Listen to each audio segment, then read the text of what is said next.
Well, this is the Big Friendly Swim podcast because I'm big and I'm friendly. Um, Well, that's I good to can't get know starting off. I can't get through that line anytime without laughing to myself. So I want to kick things right off by talking about NCAAs this year because I remember opening my phone that first night and not necessarily surprised, but I was happy to see that NC State won the 200 medley relay. And I'm curious if you could talk about how that gave the team a little bit of a boost of confidence heading into the 3 days after that. Yeah, it was a fun moment. It was one where after last year, looking at, the results, who's coming back, we felt like this is a relay where there's like five teams that could win, five or six teams. We felt like we were one of the teams that would be in the mix. Um, we knew we had three really strong legs going at the end of last year. We actually probably had a few options on those legs. But I think the excitement was, we brought in Mason Hunter this year. He's earning his master's degree. We had a role for him, and when, with the COVID fifth year opportunities, it gives kids a great opportunity to start working on their next degree and to kind of stay disciplined with their schedule by having swimming, and also potentially be a part of something different, if they choose to go to a different school and whatnot. So when Mason came in and we talked to him about, like, look, the main focus is the relays. We have good medley relays, but we need some speed and breaststroke. And the 200 breast we'll figure out at the last second.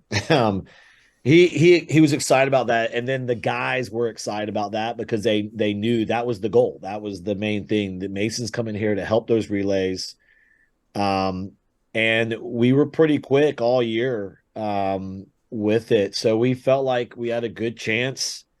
That, relays, a lot of times at NCAAs, a lot of times it's hard to have all four guys hit at once, right? It usually one's blow off or one misses a start or whatever. So it was a consistent relay. I mean, I feel like all four of our legs could be better, but they all four were good. And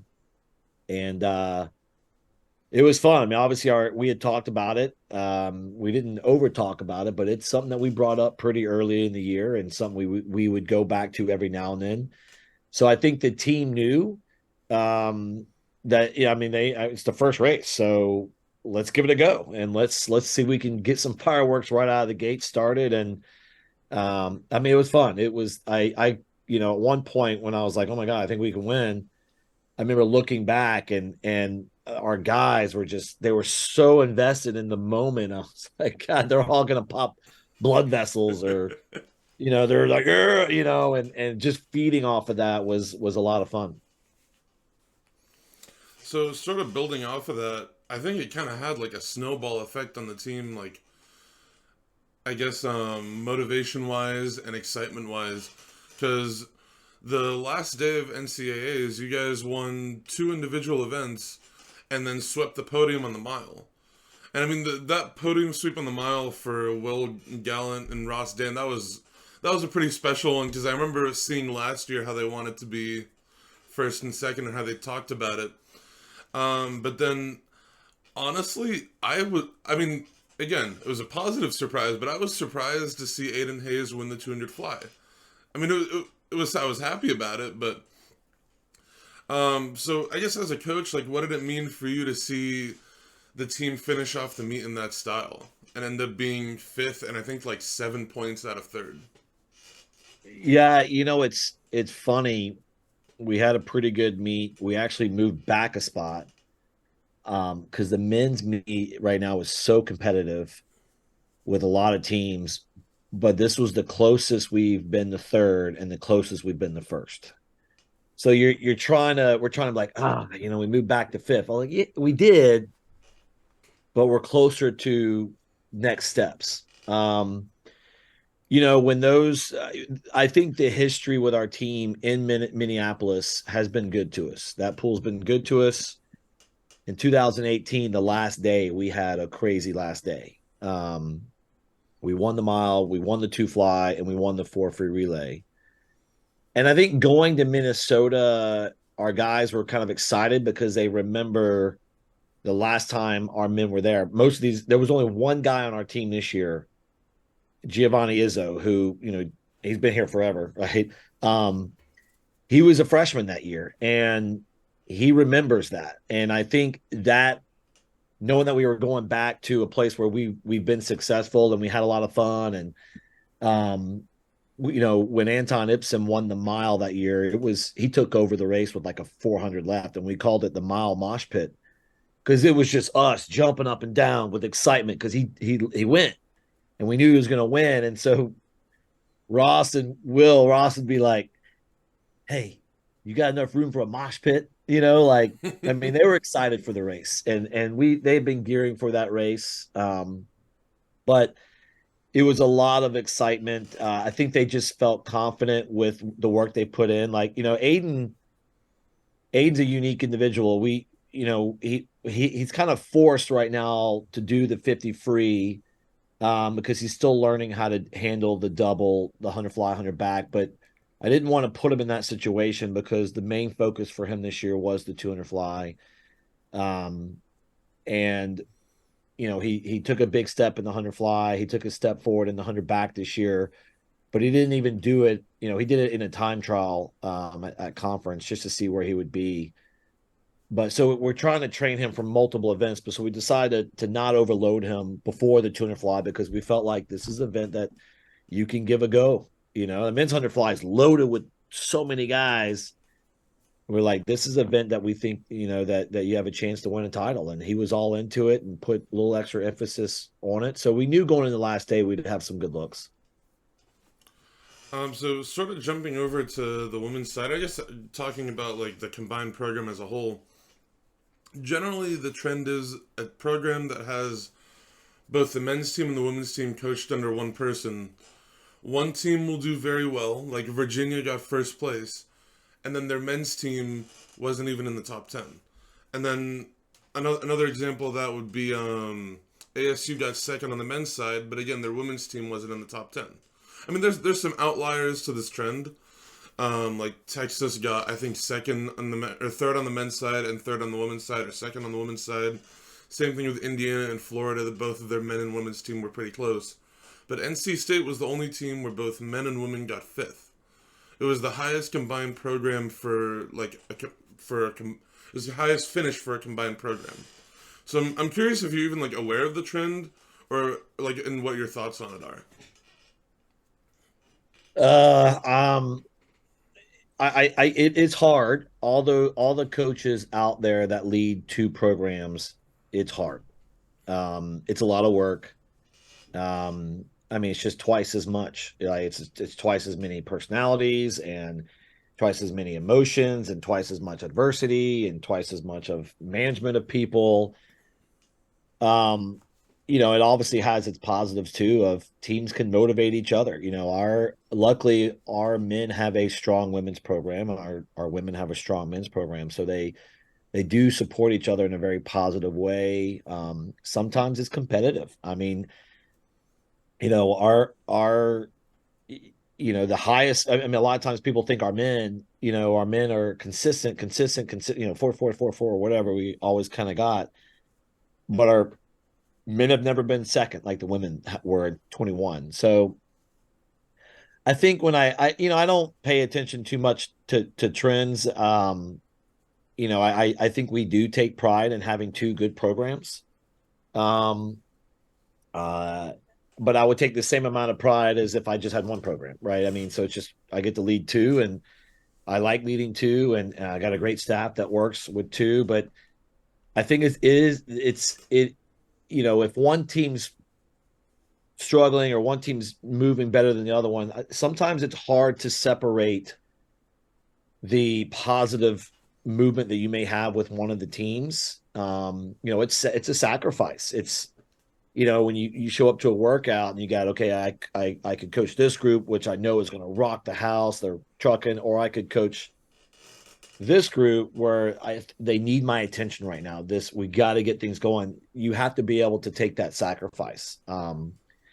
And it's just, I think it's a lot about balance and sacrifice to make sure that we're, because we've been able to do it now for a bunch of years in a row. And um, but there are times during the year where you're like, man, this team's trucking and this team's like, oh God, we got to get them going. And I think sometimes it's kind of like a seesaw back and forth. But I will take my hat off to all those coaches out there that are running two programs because it is difficult. And when you're having some things that you got to work on for one team, you may not have that with the other team, and you have to create the balance and when to do the balance. When's the timing right to put a little extra focus on this group or to put a little extra focus on this group? And I mean, we're not perfect at it, obviously. I wish we were better on both teams this year, but I think it's a learning. Every year you're learning more and more about the group of people that you have, and being able to create, okay, how do I give to both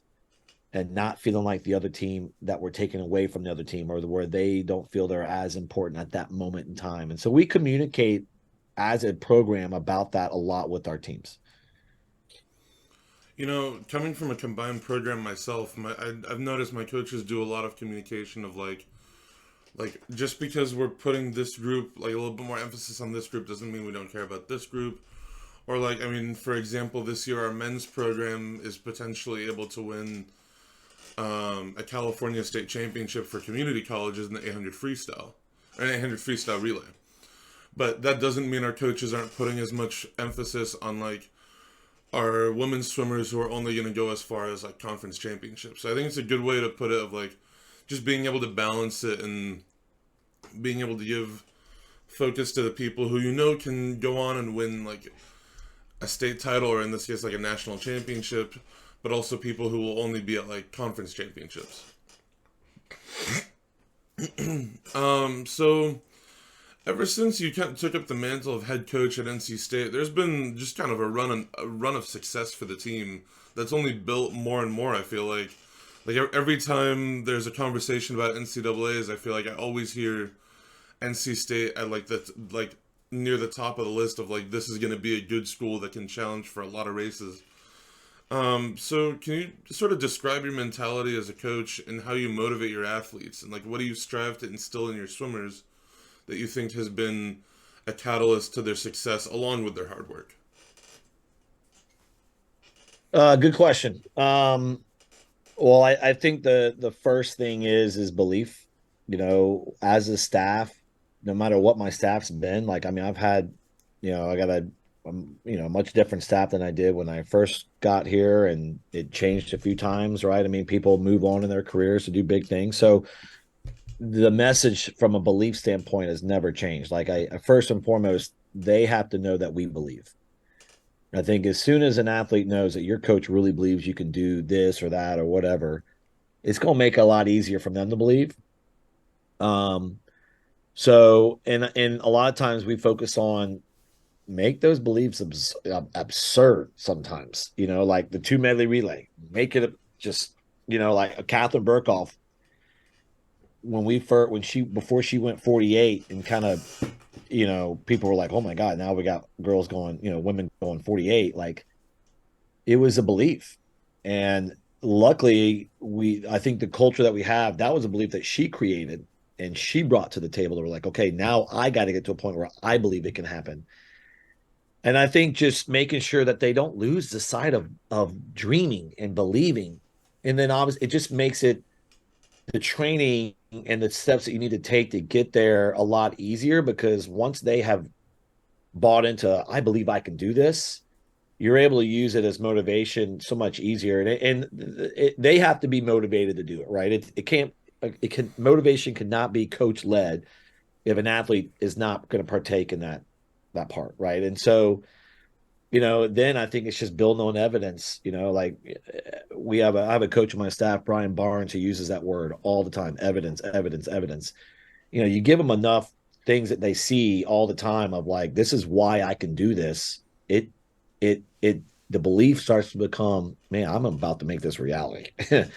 And then once you get to that point, then sometimes you're like you go beyond it. And so, when Aidan Hayes and I first kind of sat down, we started tracking out, we were like, yeah, you're ready to go under 140.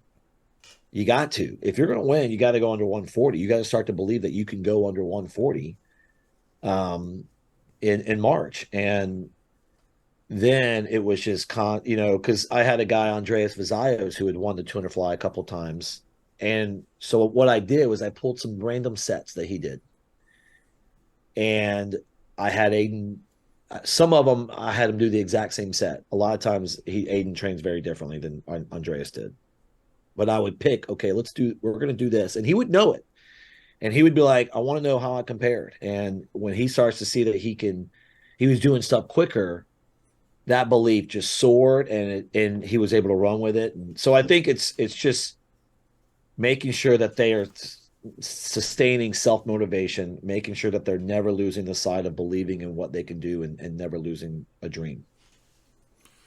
I think that's something that not maybe like coaches forget about, but they just don't put as much emphasis into, is just if the swimmers believe they can do that's like the biggest part of the battle, I feel like. Especially like from my own personal experiences, like if I'm at practice and I'm trying to like motivate a teammate, like this happened to me yesterday. I'm trying to motivate a teammate who I can see is sticking with me on a set. Just getting them to believe that they can do it is like the biggest part of the battle, and then that motivates them to put in the hard work and the effort to get themselves there. Yeah. Well, then too, like it becomes contagious. Once one person starts taking things to the next step, the next person is going to want to join. And I'll be honest, I messed up the rest cycle for Luke Miller on our team. And that's a coaching error. And because he did everything I asked to a T every single day. He was one of the ringleaders this year that was able to take it to the next level. And he brought people with him. And I think that happens, we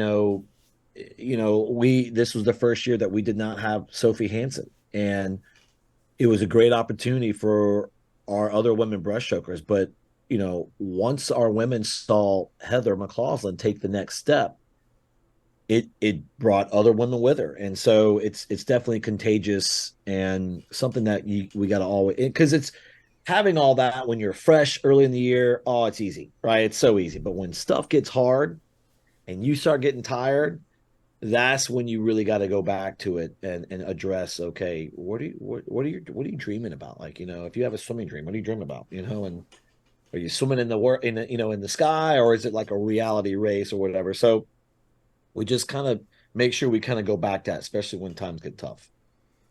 A good example that I think that I've seen at least this season is we've got four guys who could challenge for a state championship title in California for the 800 free relay for community colleges. And I think at first they kind of when our coach brought that up, they kind of thought it was like, okay, that's a little bit too crazy, a little bit wild.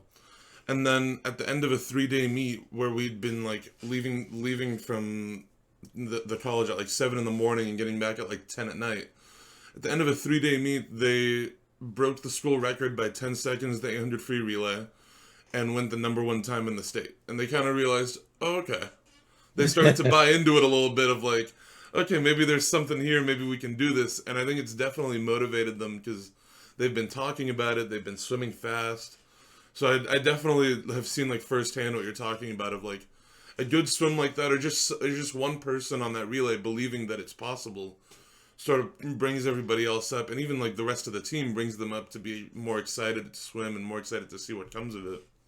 Yeah, like when you guys do that relay, you're gonna have your entire squad's gonna be, and then they're gonna all the energy that's gonna give. Oh yeah, That'd be huge. So jumping over to women's NCAAs, it was a pretty interesting thing I noticed, and I think it speaks to the depth of the women's team, that there wasn't any like individual or relay titles, and yet the team still was fifth. And I'm not 100% sure, but I think that might be the only team in the top five that didn't have an individual or relay title. and yet still managed to be in top five.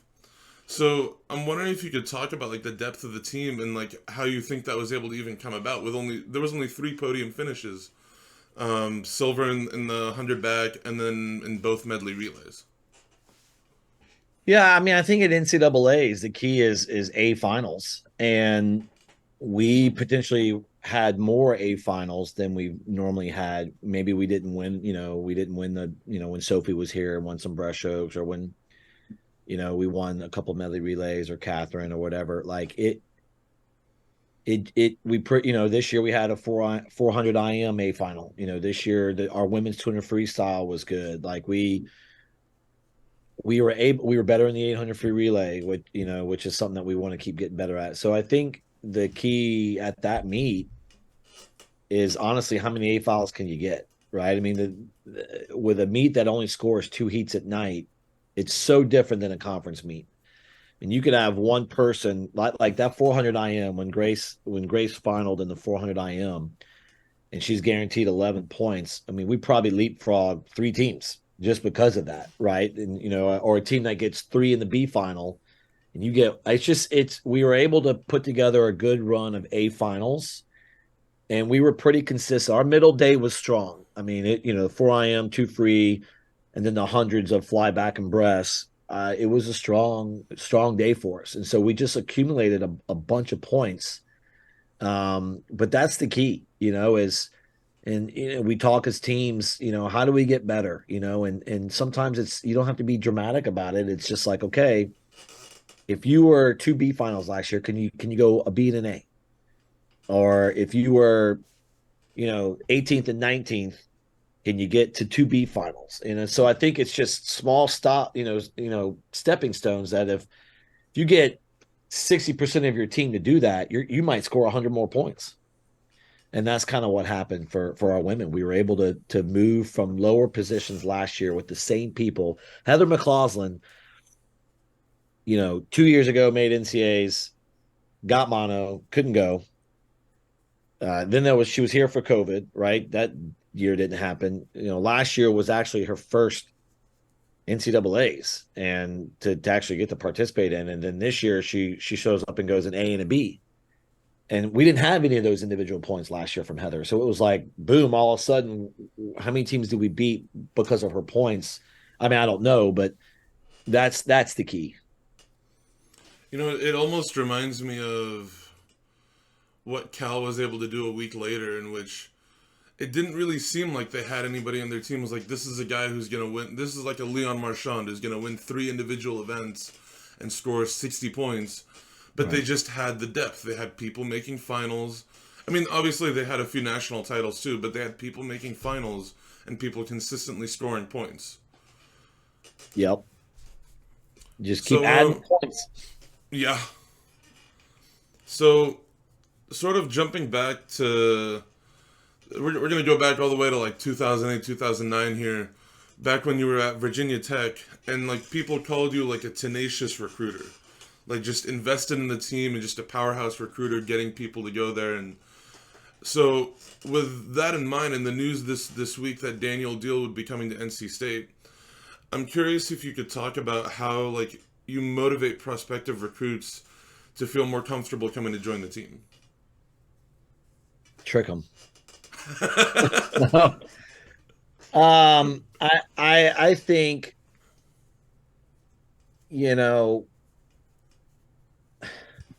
recruiting has shifted so much. I think everyone's kind of had to shift and move around with the timing of everything. Even my recruiting, I feel like my delivery of whatever is. I mean, I got 4 kids now. Like when I first started at Virginia Tech, I didn't have any kids, and I probably feel like the way I address student athletes is different now. I just think the big thing about NC State is, and myself, I'm a people person. I like real relationships. Like, I mean, even on our own team, there's probably kids that I have really good relationships, and some that I don't have as much because they don't seek it out as much, and I don't force it. And some areas where I may be not as strong with a relationship person on our team. One of my other staffs connects the dots, right? So it's kind of in thinking how that is with recruiting. We just be ourselves. Like there were people that will talk to me and they don't like me. Like whether I'm honest, too honest, or an open book and how we do things. Like I feel like with us, we always want to be who we are. Like I don't want anybody ever come to NC State because of something we're not, right? And um so I think it's just being authentic in who I am. Like people met my wife. She is a type A she's an engineer. I mean, she and I are very different. Like if I didn't have her, I'd probably be lost with what I'm supposed to be doing, with carpool with my kids or when something's got to be done. But if she didn't have me, she probably wouldn't smile as much. And so I think it's really just being ourselves when we recruit student athletes and just sharing a story. This is NC State's story. Our program's success is mainly first and foremost built off and around people, connections with people, relationships with people. There's less bling bling here. I mean, our pool's older. I mean, and we have plenty of water, but it's just older. Some people think it's really, really cool. Some people want the big bling bling and the fancy this or that, and that's not quite us. And but we're about people first, and I think that sometimes that helps,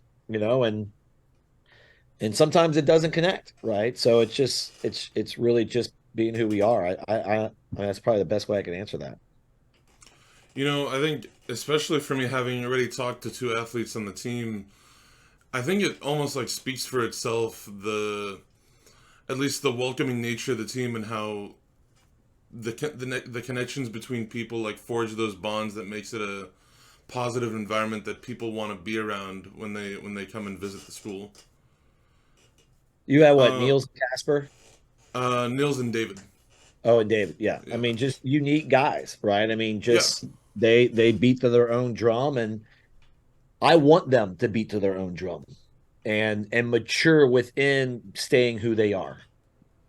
I think it's about finding like that individuality within like a broader team environment of like there's so many different people that are so completely different, but they're still coming together with a unified goal to go after a national title or like an American record or something, or some like broader goal that they can all focus on together.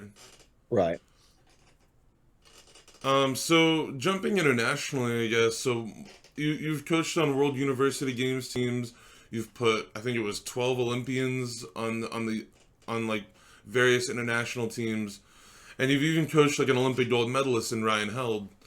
So and then most recently you were at Short Course Worlds in December, and I'm curious if you could talk about some of your experiences and some lessons learned coaching internationally. Well, I think every time I go on those trips, the first thing that's neat is you spend more time with coaches that you're usually competing against, and you're spending more time being on the same team with them, right? And so having that calmness that, man, I know I'm competitive, right? And I know these other college coaches are competitive, but they're people. They're a person. They have families, they have values, they have beliefs, they have favorite sports teams or cool stories. So I think the one thing that it's always a great reminder is you're not alone. Everything that I know that I've struggled with, whatever it may be, I'm not the only one, and all this year was, we had mono hit it. I don't It's weird. I usually have like maybe one a year. And this year it was like okay, here's a bunch. I'm sure I was not the only one, and so I think when you go to international, it's a lot of like there's so many ways to do things.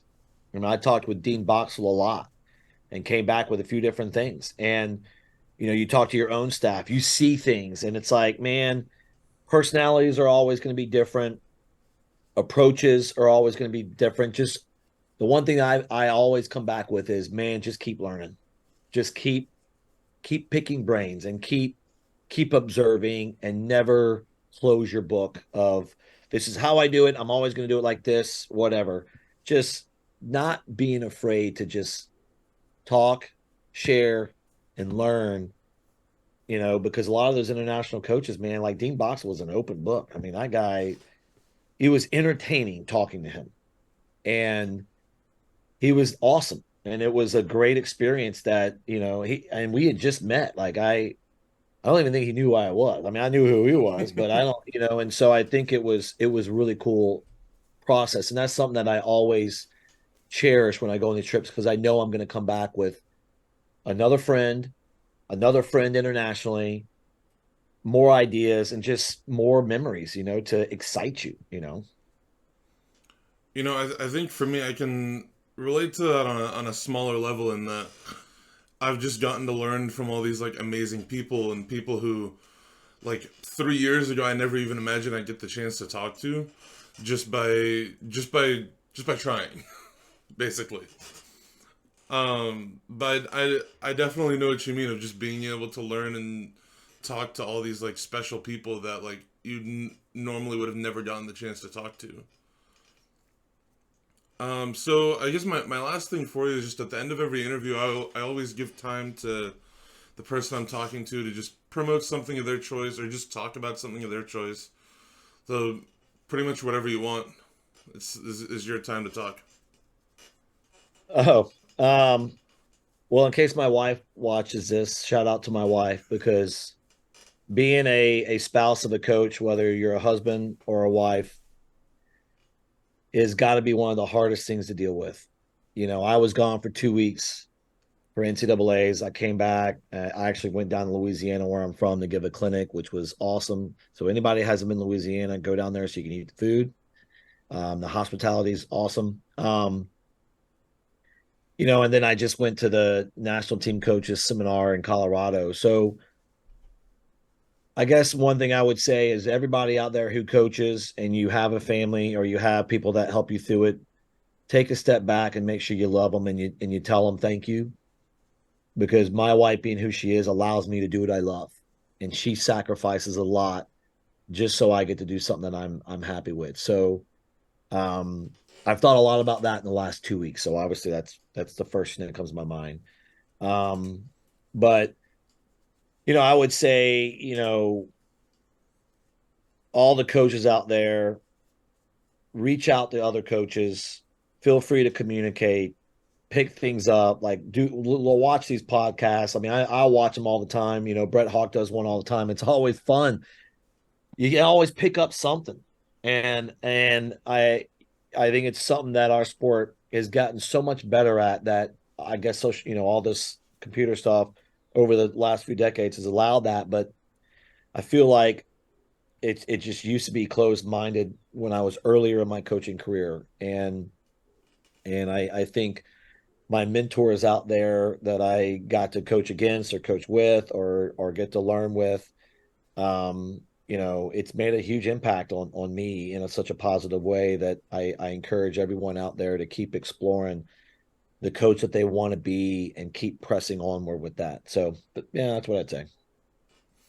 Awesome. I mean, I can definitely relate to what you're talking about of like just reaching out and being able to learn from people. I mean, there's people that I've talked to, like just 2 weeks ago, I talked to Kenzie McMahon, the national champ in the mile and the 500, and she was telling me about like the three dolphin kicks that she trained for all season to get her the win, and then that got her the win in the 500, got her just ahead of people enough that she got the win. And then a day later, I'm swimming the 400 IM and I'm locked in a race with somebody, and I flip for the last wall and I do three dolphin kicks and he does zero, and I beat him. So I was definitely like a moment of like, oh, I learned from this person and I was able to apply it in a real life experience just by reaching out and doing an interview like this or by watching an interview. I definitely can relate to what you're talking about. Like, just reaching out to people is so much easier now, and like, you never know, somebody could respond. Yeah. There's coaches out there that are so good about it, and I think Eddie Reese is one of the best ones out there to do it, and he's been there, and I get to coach with one, Mark Bernardino. I mean, one of the coolest things this year that I got to witness was watching Coach Mark during that mile. when they started to know that they were going to go 1-2. The guy's been doing it for decades at a high level, and that's the first time I've seen a tear in his eye. That it's he's had some national champions, but I don't know if he's ever had people go 1-2. And for a guy to be coaching that long, to embrace that moment, it was so awesome to watch. How much joy he took out of that, and I don't even think he's even come to terms with the feeling he had. But it was cool. It was cool. I think it's awesome to hear about like the team environment that you guys have, and like the welcoming, positive nature that's there. Like especially like having talked to several people on the team now, it's like it sounds like you guys are doing good things. You letting people grow up, you letting them mature and grow up and be a person. And when they fall, you help them out. And when they do big things, you celebrate it. Like people always comment sometimes when we have someone who wins. I mean, I was like, let's go embrace that guy. I don't ever want to change. I had one coach one time tell me to act like I've been there before, and I totally disagree with it. And I'm like, maybe I have, but that kid has not, and I want him to feel that, and I will never change that. And if I coach 20 more years and I coach 20 more national champions, I'm going to celebrate the last one the same way I did the first one. That's awesome. Because it's the only time, like it may be me and him, or, watching Mark, those two guys. And it was awesome to see Mark celebrate as if he's never done it before. And I'm the same way. It's emotion. You can't smother it. You got to let it out. Yeah. To control it, but you got to let it out. All right, well, I've taken up enough of your time already, and I actually need to run to my own morning practice. Oh, yeah, that's right. You're working off. Yeah. Yeah. Good luck to you guys. Let me know how the so 800 relay goes. I will. I'm pretty excited about it. We got 4 guys. They went like 700. We got like 4 guys who can be like 144 or faster. All right. I bet you they exceed expectations. Yeah, I hope so. Well, good. Well, thanks for having me on. It was fun. Thank you. All I'll right, good luck. let you know when it's posted as well. Okay. Awesome. Thanks, bud. Thank you.